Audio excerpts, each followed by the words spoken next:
থাপাকে compass নকল বন্দুকের ভয় দেখিয়ে তার মুখ থেকে সত্য কথা বার করালো পরিবারের মাঝখানে মোনা এই সব কিছু করিয়েছে।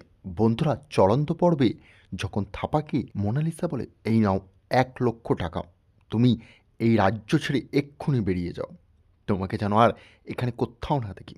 থাপা বলে, ম্যাডাম, কাল সকালবেলা আমি চলে যাই। তারপরেই মোনা চলে যায় মুক্তি ম্যাডামের কাছে এবং বলে, thank you so much, I love you so much. তুমি আজ বিহানে মনে বিষ ঢেলতে পেরেছো। শুধু তোমার এই ফটোগুলোর জন্য আজ আমি এগুলো করতে পেরেছি।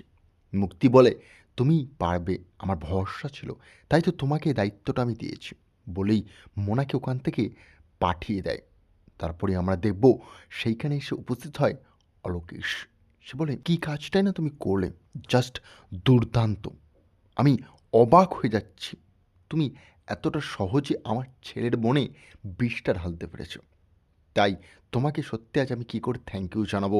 ওই কম্পাসের বিরোধিতা করেছে আজ আমার ছেলে। এতটা সহজে তুমি সবটা হ্যান্ডেল করতে পারবে কোনোভাবেই বিশ্বাস করিনি আমি। উনি কম্পাস দেখব, তার হাতে একটি গান নেয় এবং বলে, ওই থাপার সমস্ত সত্য আমাকে বার করতে হবে।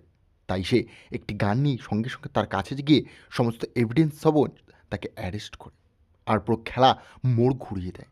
এদিকে মোনা বলে, কি হয়ে গেল? মুহূর্তের মধ্যেই আমি কিচ্ছু বুঝতে পারলাম না। মোনাকে থাপাকে কম্পাস নিয়ে এসে পুরো পরিবারের সামনে তাদের মুখোশ টেনে খুলে দিতে শুরু করলো। তখনই কম্পাস বলে, আমি তোমাদের উপরে খুব বিশ্বাস করতাম, আমি ভাবতাম এই পরিবার আমাকে খুব ভালোবাসে, কিন্তু তার বলিদান হিসেবে কী পেল? কিচ্ছু নয়। এই বিহান আমাকে সর্বদাই নাটক করতে ভালোবাসে। এই বা কী দেউস? এই মোনা ওর বিরুদ্ধে যা যা বলেছে তাতে ওর মতো প্রত্যেকটি ছেলেই কাঁধে পড়ে যাবে।